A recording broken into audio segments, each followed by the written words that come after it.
గౌరవ మాజీ ముఖ్యమంత్రి గారికి అడ్రస్ చేస్తూ బీఆర్ఎస్ పార్టీ అధ్యక్షునికి లెటర్ అడ్రస్ చేస్తూ గన్పూర్ బీఆర్ఎస్ పార్టీ శాసనసభ్యులు డిక్టేట్ చేసినటువంటి బీఆర్ఎస్ పార్టీ పార్లమెంట్ అభ్యర్థి కడియం కావ్య గారు వాట్సాప్లో ఒక లెటర్ సారాంశాన్ని వైరల్ చేస్తూ మరి మేము కూడా ఆ వాట్సాప్లో ఉన్నటువంటి ఆ లెటర్ సారాంశాన్ని చూసి చాలా ఆశ్చర్యపోయినాం. వాస్తవంగా ఆ లెటర్ ప్రసారం కాకన్నా ముందు నేను స్వయంగా 8 గంటలకు శ్రీహరి గారి ఇంటికి వెళ్ళి 31వ తారీఖు రోజున 31వ తారీఖు జరగబోయే వరంగల్ బీఆర్ఎస్ పార్టీ పార్లమెంట్ సమావేశం గురించి చర్చించడానికి పోయినా. నేను వ్యక్తిగతంగా పోయినాను.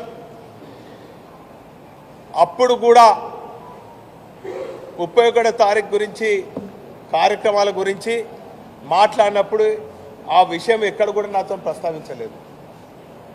పైపెచ్చు రేపు నిర్ణయం తీసుకుందామన్న, అంటే రేపు ఆ కార్యక్రమం ఎప్పుడు పెడదామని నిర్ణయం తీసుకుందామని చెప్పడం జరిగింది. ఆ తదుపరి వచ్చిన తర్వాత రాత్రి బహుశా 9:30-10 గంటలకు వాట్సాప్లో కూడా ఆ లెటర్ని చూడటం జరిగింది. చాలా ఆశ్చర్యపోయినాం, దిగ్భ్రాంతికి గురైనాం.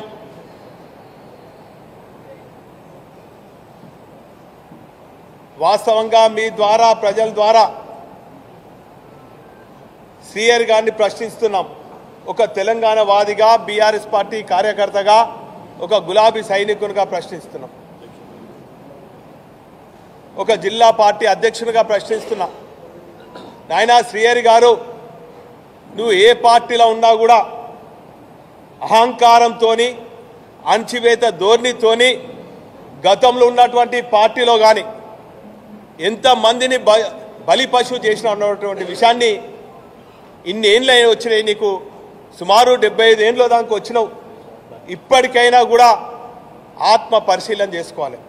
నీ స్వార్థం కోసము, నీ రాజకీయ భవిష్యత్తు కోసం కుట్రలతోని, కుతంత్రాలతోని ఏ పార్టీలో ఉన్నా కూడా నీ స్వలాభం కోసం, నీ రాజకీయ ఎదుగుదల కోసము ఆ పార్టీలో ఉన్నటువంటి నిస్వార్థంగా పనిచేస్తున్నటువంటి కార్యకర్తలను, నాయకులను అణచివేస్తూ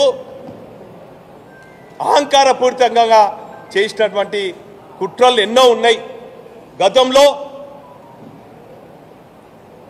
టీడీపీలో పనిచేసినప్పుడు చంద్రబాబు గారిని బ్లాక్మెయిల్ చేసి ఎన్నో పదవులు తీసుకున్నాం. ఆ పార్టీలో పనిచేస్తున్నటువంటి కార్యకర్తలను, నాయకులను ప్రత్యేకించి నీ సామాజిక వర్గం, దళిత వర్గాల నాయకులను ఎదగకుండా అనేక నిర్బంధాలు చేసి, కుట్రలు, కుతంత్రాలతోని చాడీలు చెప్తూ నాయకత్వానికి తప్పుడు సమాచారం ఇచ్చి వారి రాజకీయ భవిష్యత్తు లేకుండా చేసినటువంటి నీచమైన, నికృష్టమైన చరిత్ర నీదని కూడా ఈ సందర్భంగా తెలియజేస్తున్నాం. అయినా 2013లో తెలంగాణ ఆనాటి ఉద్యమ నేత కేసీఆర్ గారు తెలంగాణ కోసం గొంగడి పురుగునైనా ముద్దు పెట్టుకోవాలని చెప్పి ఆ రోజు తెలంగాణతోని, ఆనాటి ఉద్యమ నేతతోని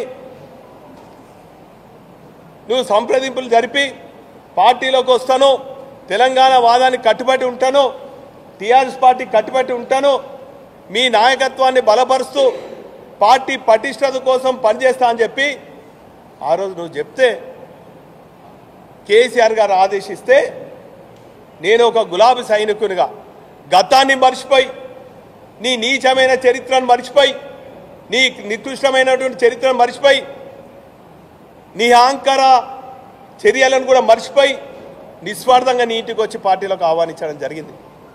నాతో పాటు బీఆర్ఎస్ పార్టీ వర్కింగ్ ప్రెసిడెంట్ అయిన కేటీ రామారావు గారు మేము ఇరువురు వచ్చినాం. పెద్ది సుదర్శన్ రెడ్డి గారు వచ్చిండ్రు జిల్లా అధ్యక్షునిగా.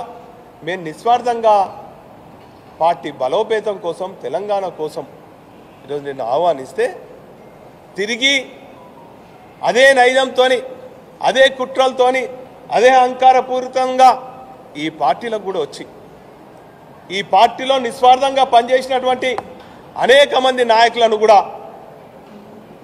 వారు పార్టీ నుంచి దూరమయ్యేదానికి కారణం నువ్వే అని కూడా ఈ సందర్భంగా తెలియజేస్తున్నాను.